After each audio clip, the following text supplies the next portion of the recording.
변함없는 모습으로 함께 하실 하나님을 기대하며 우리 함께 찬양하겠습니다. 435장입니다. 찬송가 435장.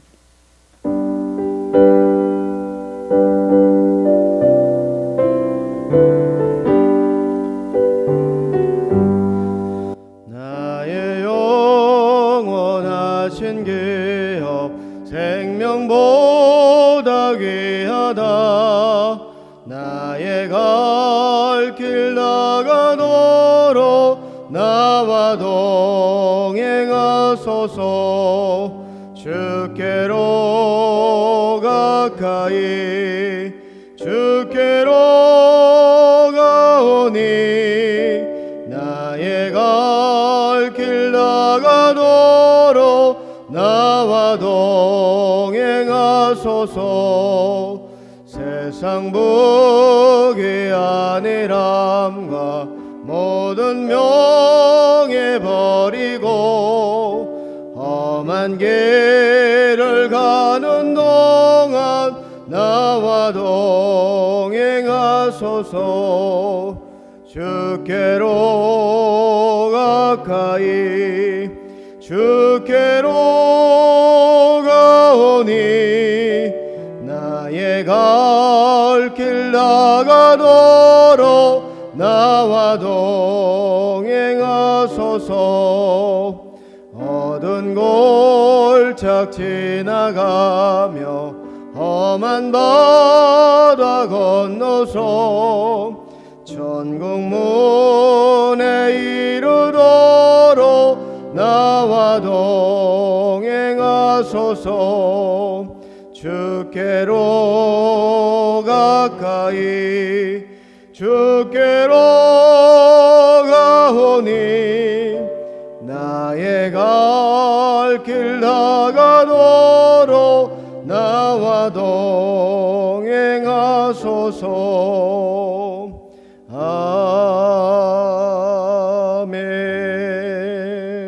아멘.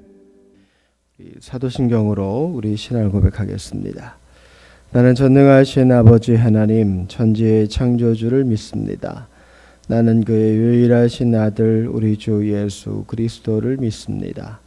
그는 성령으로 잉태되어 동정녀 마리아에게서 나시고 본디오 빌라도에게 고난을 받아 십자가에 못 박혀 죽으시고 장사된 지 사흘 만에 죽은 자 가운데서 다시 살아나셨으며 하늘에 오르시어 전능하신 아버지 하나님 우편에 앉아 계시다가 거기로부터 살아있는 자와 죽은 자를 심판하러 오십니다.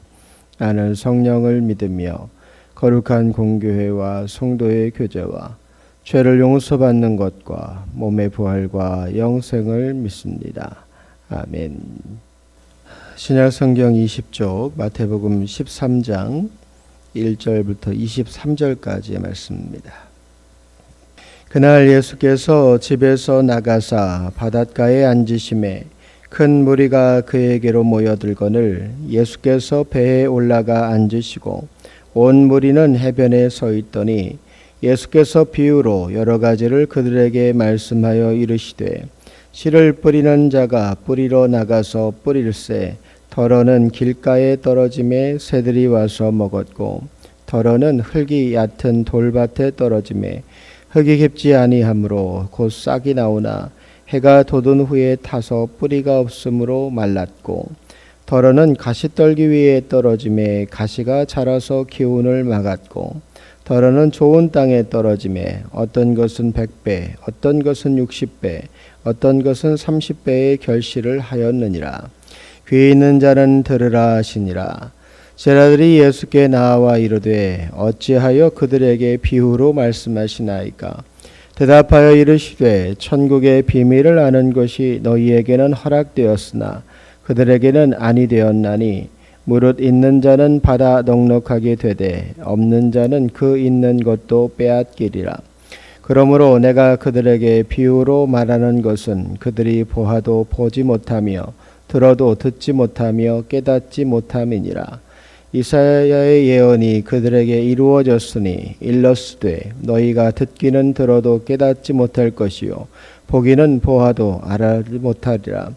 이 백성들의 마음이 완악하여져서 그 귀에 듣기에 둔하고 눈은 감았으니 이는 눈으로 보고 귀로 듣고 마음으로 깨달아 돌이켜 내게 고침을 받을까 두려워함이라 하였느니라. 그러나 너희 눈은 봄으로 너희 귀는 들음으로 복이 있도다. 내가 진실로 너희에게 이르노니 많은 선지자와 의인이 너희가 보는 것을 보고자 하여도 보지 못하였고 너희가 듣는 것들을 듣고자 하여도 듣지 못하였느니라. 그런즉 씨 뿌리는 비유를 들으라. 아무나 천국 말씀을 듣고 깨닫지 못할 때는 악한 자가 와서 그 마음에 뿌려진 것을 빼앗나니 이는 곧 길가에 뿌려진 자요 돌밭에 뿌려졌다는 것은 말씀을 듣고 즉시 기쁨으로 받되 그 속에 뿌리가 없어 잠시 견디다가 말씀으로 말미암아 환난이나 박해가 일어날 때에는 곧 넘어지는 자요 가시떨기에 뿌려졌다는 것은 말씀을 들으나 세상의 염려와 재물의 유혹에 말씀이 막혀 결실하지 못하는 자요 좋은 땅에 뿌려졌다는 것은 말씀을 듣고 깨닫는 자니 결실하여 어떤 것은 100배, 어떤 것은 60배, 어떤 것은 30배가 되느니라 하시더라. 아멘. 이번 한 주간도 하나님께서 여러분의 마음과 삶의 자리에 더하시는 더 큰 은혜를 체험하는 소망의 기간이 되기를 주님의 이름으로 축복합니다. 복음서를 읽을 때마다 드는 생각이지만 예수님이 참 체력이 좋으세요. 목소리의 성량도 참 좋으신 것 같아요. 왜냐하면 연일 찾아오는 그 많은 사람들을 하나도 쫓아보내지 않고 다 맞아주시는 것을 보면 또 그렇게 많은 사람들을 앉혀놓고 말씀을 가르치시는 것을 보면 그렇습니다. 만약에 저한테 예수님 하신 것처럼 하라고 하면 아마 쓰러질 것 같아요. 그런데 예수님께서는 모든 순간 자신에게 찾아온 모든 이들에게 말씀을 전하시면서 그들을 하나님 앞으로 인도하시려고 최선을 다하십니다. 그만큼 그들을 사랑하셨기 때문일 거예요. 내가 가진 모든 것을 다 희생해도 하나도 아깝지 않다는 그런 마음이 있으셨던 거죠. 그런데 그런 사람들에게 예수님께서 비유로 말씀하십니다. 비유라고 하는 것은 예수님 9절에서 말씀하시는 것처럼 귀 있는 자는 들으라. 쉽게 말하면 비유로 말씀하시면 그 말을 알아들을 수 있는 사람이 있고 알아듣지 못하는 사람들이 있다는 거예요. 씨 뿌리는 비유로 하시죠. 3절 말씀을 보면 예수께서 비유로 여러 가지를 그들에게 말씀하여 이르시되 씨 뿌리는 자가 뿌리러 나가서 씨 뿌리는 자, 다시 말하면 씨를 뿌려서 작물을 거두려고 하는 농부가 씨를 뿌리러 가는데 여러 군데에 뿌려요. 길가에 뿌리고 흙이 얕은 돌밭에 뿌리고 가시떨기 위에 뿌리고 또 좋은 땅에 뿌립니다. 근데 가만히 생각해 보면 이 비유는 본래 말이 안 되는 비유예요. 어떤 농부가 작물을 거두기 위해 씨를 뿌리러 나간 어떤 농부가 이렇게 씨를 뿌리겠어요? 좋은 땅에 뿌리지. 씨를 뿌리는 이유가 작물을 거두기 위함인데 길가나 흙이 얕은 돌밭이나 가시떨기 위에 뿌리는 농부가 어디에 있겠어요? 농부는 반드시 좋은 땅에 씨를 뿌립니다. 저는 여기서 예수님의 말씀하시는 비유가 이해가 안 됐어요. 한 번이라도 농사를 지어본 사람이라면 이 비유의 말씀은 이해가 안 될 겁니다.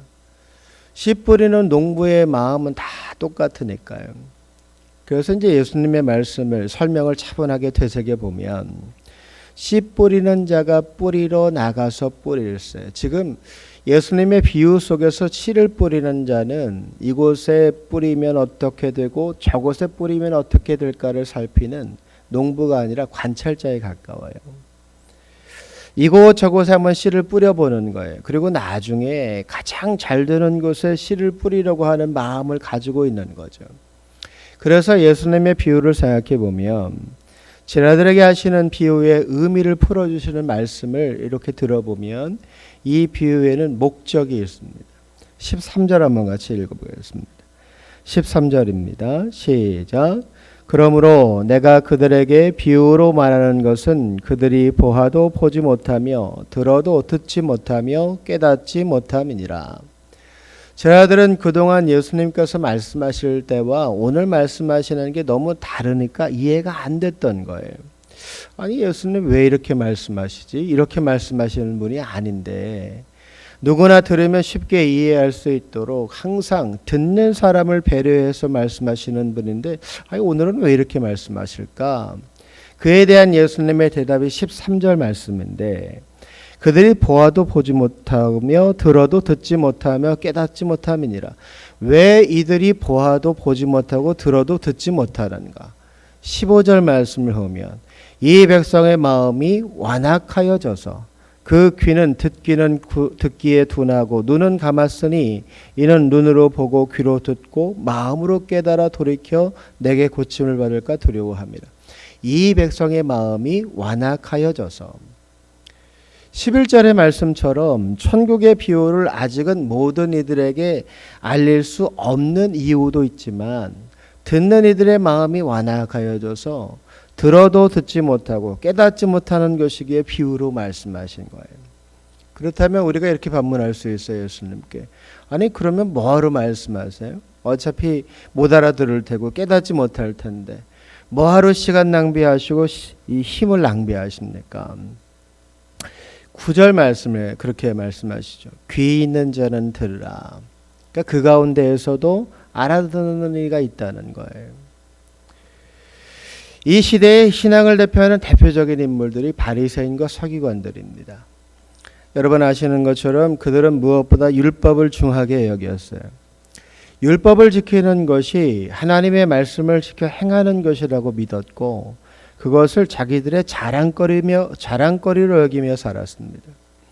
그러나 그들의 삶의 모양은 그냥 겉모습만 보기 좋았을 뿐이고 당시 누구에게도 그들은 도움이 되지 않았어요. 가만히 생각해 보면 잘 알 수 있는데 그 시대에 똑같은 삶을 살았던 예수님께서는 공생애를 시작하면서 찾아다니셨던 사람들, 병자, 가난한 과부와 고아들, 귀신 들린 자들과 여러 가지 삶의 문제를 해결하지 못하고 누군가의 도움을 정말 간절히 바랬지만 누구도 그들의 손을 잡아주지 않았던 그런 사람들을 예수님은 찾아다니셨습니다. 모두가 눈에 보이는 것에만 마음을 빼앗겨서 뭔가 그럴듯해 보이는 바리새인처럼 서기관처럼 살기를 바라고 다른 사람의 관심과 존경을 받기를 원했지만 보이지 않는 곳에서 누군가를 돕는 정말 절박하게 누군가의 도움을 간절히 바라고 있는 누군가를 돕는 일에는 마음을 두지 않았어요.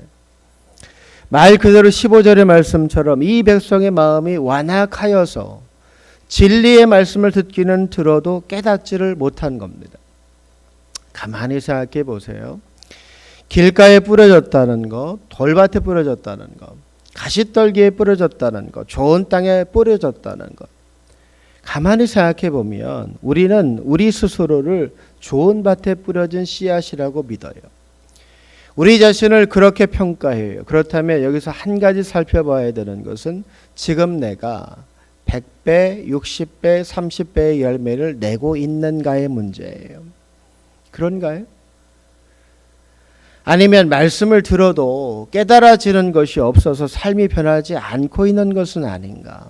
아니면 말씀을 들을 때는 너무 기쁘고 행복한데 어떤 어려움이 오면 다시 넘어지는 삶을 반복해서 살아가고 있는가? 그것도 아니면 말씀을 듣기는 듣는데 내 안에 있는 염려와 근심이 사라지지를 않고 계속해서 눈에 보이는 어떤 것을 얻기 위해서 오늘을 살아가고 있는가? 예수님께서 제자들에게 말씀하시잖아요. 16절. 그러나 너희는 눈은 봄으로 너희 귀는 들음으로 복이 있도다. 제자들에게는 너희들에게는 저들과는 달리 볼 수 있는 눈이 있고 들을 수 있는 귀가 있다는 거예요. 이 말은 내가 하는 말을 듣고 이해하고 마음의 감동을 받아서 그래서 충분히 그 삶의 모양이 바뀔 수 있는 근거가 있다는 거예요. 좋게 얘기하면 좋은 땅이라는 거죠. 좋은 땅에 뿌려진 씨라는 거예요. 그렇다면 예수님께서 제자들에게 너희들은 좋은 땅에 뿌려진 씨와 같다고 말씀하시는 걸까요? 이 말씀이? 저는 아니라고 생각해요. 왜냐하면 아직까지 제자들에게는 열매가 보이지 않기 때문입니다. 뭔가 될 수 있겠다는 싹은 보이지만 열매는 없어요. 그러면 우리를 보시면서는 어떤 말씀하실까요? 우리는 어디에 떨어진 씨앗일까요? 길가에, 흙이 얕은 돌밭에, 가시떨기 위에, 혹은 좋은 땅에. 여러분 어디신 것 같으세요? 좋은 땅에 뿌려진 씨앗이 되려면 우리는 먼저 우리 스스로 악에서 떠나야 합니다. 어제 말씀 살펴본 것처럼 하나님과 동행하고 스스로 악, 죄에서 떠나려면 매일 하나님을 찾아야 돼요. 하나님과 동행하는 것이 내 삶의 행복이 되어야 하고 무엇과도 바꿀 수 없는 삶의 기쁨이어야 합니다. 하나님과 동행하기 위해서 사도 바울이 말하는 것처럼 항상 기뻐하고 쉬지 말고 기도하고 범사에 감사하는 삶의 태도를 유지해야 돼요. 한순간도 변함없이. 하나님 앞에 은혜를 구하고 내가 오늘을 살아가는 모든 순간 은혜의 사람으로 살아갈 수 있도록 나 자신을 자꾸만 하나님 앞으로 이끌어 가야 합니다. 또 하나는 하나님을 바라볼 줄 아는 믿음의 눈, 하나님의 말씀을 귀담아 들을 수 있는 귀, 들은 말씀을 삶의 자리로 옮겨 놓을 수 있는 행함에 있는 믿음이 필요해요. 그냥 멍하게 앉아서 은혜 주시기만을 바라고 있는 자가 아니라 스스로 은혜의 자리로 나아가야 하는 거예요. 하나님의 말씀을 깨닫기 위해 매일 말씀과 씨름하면서 그 말씀을 이해하려고 애를 써야 되고 하나님께 간구하며 지혜를 구해야 돼요. 그렇게 깨달아진 하나님의 말씀을 내 삶의 자리에 실천할 수 있도록 내 곁에 머무는 직장 동료와 이웃들을 사랑하며 살기로 마음먹고 하루를 살아가며 정말 작은 것 하나라도 실천해 보아야 합니다. 저도 요즘 유튜브를 이제 많이 이렇게 살펴보는데 이 지역의 변화 속에서 우리 교회가 보여야 될 여러 가지 모습들이 있을 테니까 이렇게 저렇게 막 살펴보고 있는데 그 중에 여러 신앙인들이 자기 스스로 신앙생활하는 모습들을 일상 브이로그로 찍어서 이렇게 올리시는 분들이 간혹 있더라고요. 최근에 제가 본 한 가정은 그럴 수 있을까 싶은데 그럴 수 있을까 하는 마음은 드는데 또 시간이나 이렇게 생각해 보면 할 수 있을 것도 같아요. 남편이 이제 저녁에 자기 아내하고 이야기를 하는 건데 오늘 자신이 시간을 쪼개서 2시간을 하나님의 말씀을 읽었다는 거예요. 평소와는 다르게 평소에 그렇게 많이 읽지는 못했는데 오늘은 조금 더 집중해서 내가 어떻게 하면 더 하나님의 말씀에 집중할 수 있을까를 고민하다가 그 하루 동안 2시간 하나님의 말씀을 읽었다는 거예요. 그런데 처음으로 2시간 처음으로 하나님의 말씀을 읽고 나니까 뭐가 남는가 하면 하나님의 말씀이라고 하는 게 이랬다라고 하는 이렇게 나에게 감동을 준다는 느낌을 처음으로 받았다는 거예요. 그래서 2시간을 읽었고 처음으로 하나님의 말씀에 감동을 느꼈다면 이 사람의 신앙생활을 얼마나 했을까가 궁금해지더라고요.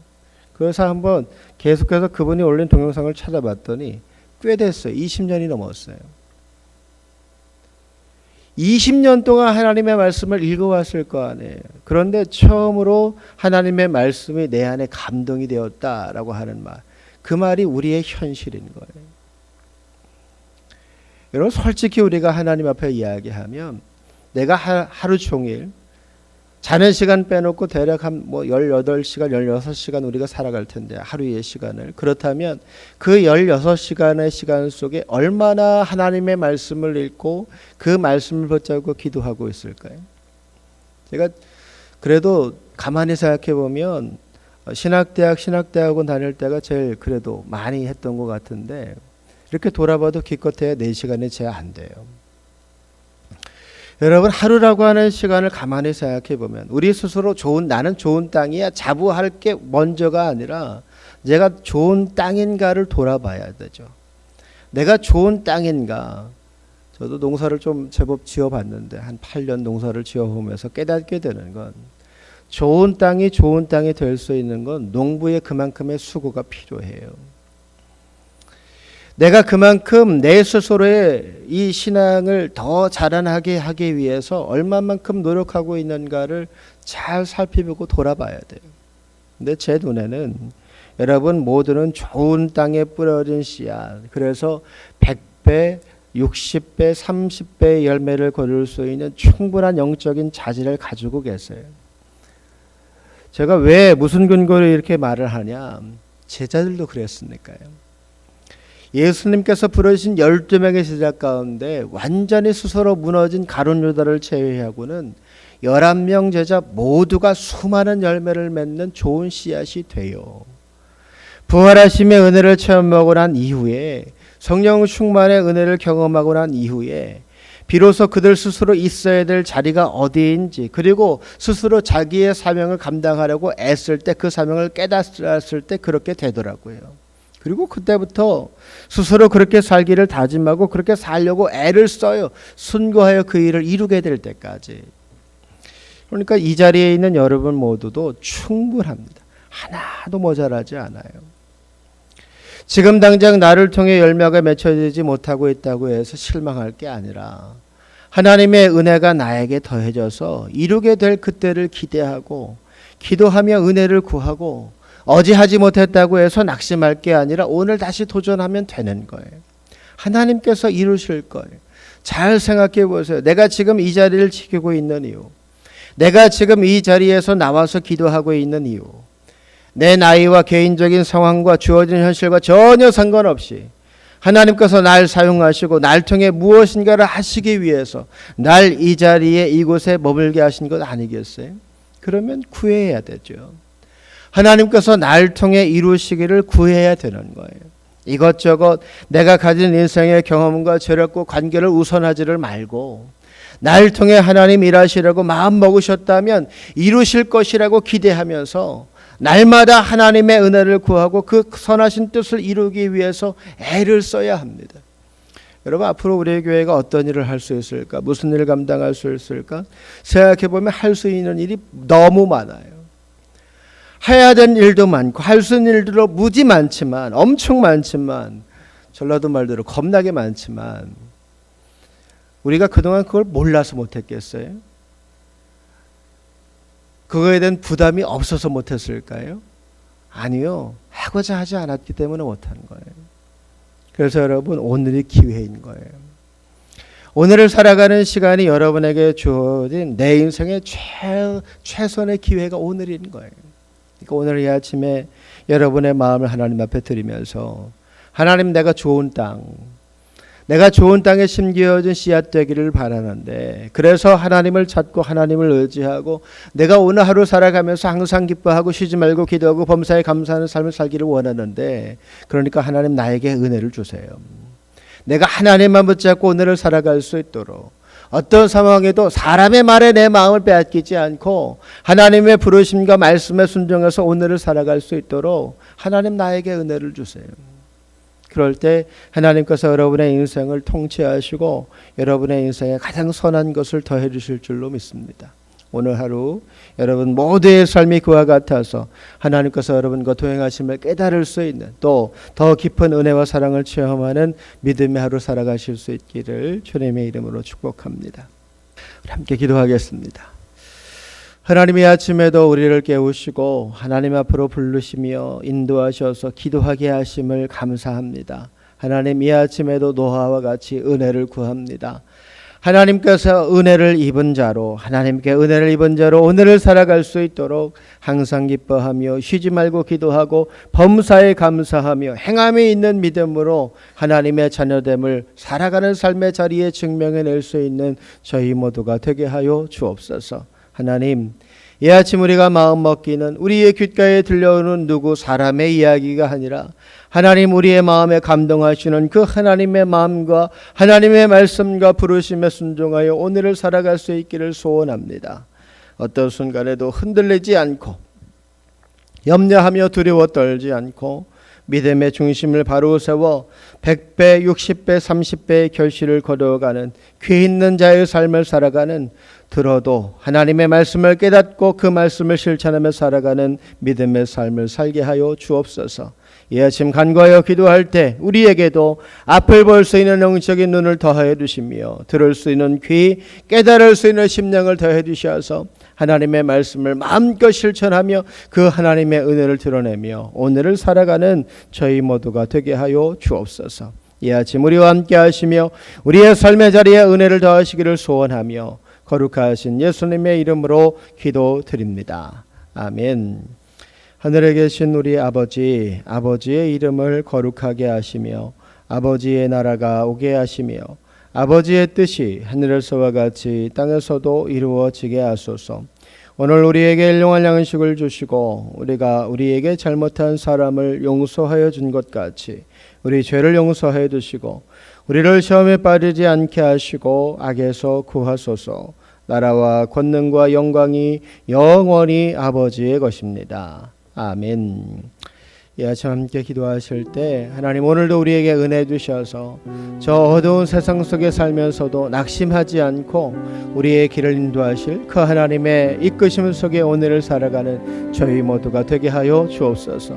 광주제일교회 모든 믿음의 가족들이 하나님의 함께 하심과 하나님의 붙드심 가운데 형통의 복을 경험하며 하나님의 역사하심 속에 오늘을 살아 주어진 사명을 능히 감당해낼 수 있는 믿음의 사명자들 되게 하여 주옵소서. 우리 가정과 우리 자녀들을 위해서 우리 자신의 사명 감당함을 위해서 주의 한 번 부르시고 통성을 함께 기도하십니다.